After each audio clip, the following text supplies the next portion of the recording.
Yes, rolling, sir.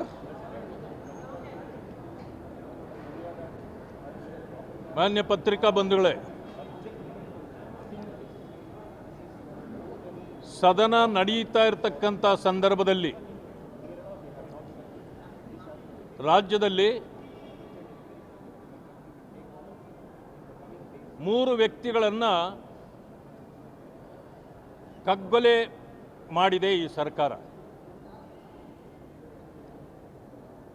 ಅವರು ಕೊಡುವ ಸಬೂಬು ತಾಳೆ ಆಗಲಾರದಂಥ ಸಬೂಬು ಕೊಟ್ಟಿದ್ದಾರೆ.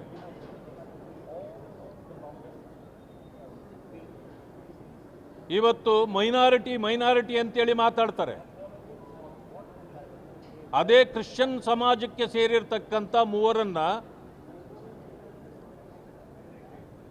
ಎನ್ಕೌಂಟರ್ ಮಾಡಿರ್ತಕ್ಕಂಥದ್ದು ಎಷ್ಟು ಸರಿ?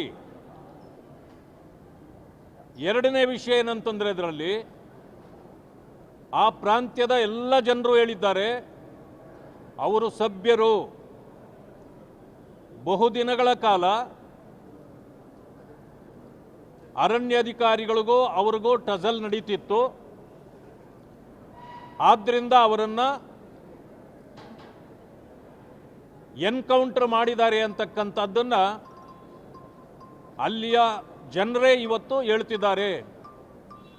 ಈ ಸರ್ಕಾರಕ್ಕೆ ಜನರ ಪ್ರಾಣದ ಬೆಲೆಯೇ ಗೊತ್ತಿಲ್ಲ. ಆ ಕಾರಣದಿಂದ ಇವತ್ತು ಪ್ರಥಮವಾಗಿ 2 ಸದನಗಳಲ್ಲಿ ಸರ್ಕಾರ ತನ್ನ ನಿಲುವನ್ನು ಪ್ರಕಟಣೆ ಮಾಡಬೇಕು. ಒಂದನೇದು. ಎರಡನೆಯ ವಿಷಯ,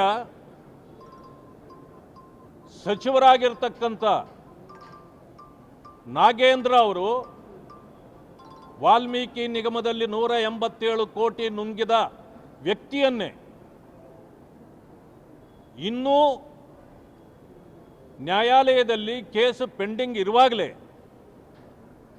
ಅವರನ್ನು ಮತ್ತೆ ಮಂತ್ರಿಮಂಡಲಕ್ಕೆ ತೆಗೆದುಕೊಂಡಿರೋದ್ರಲ್ಲಿ ಆ ಹಣ ನುಂಗಿದ್ದು ಸರ್ಕಾರ ಮತ್ತು ಕಾಂಗ್ರೆಸ್ ಪಾರ್ಟಿ.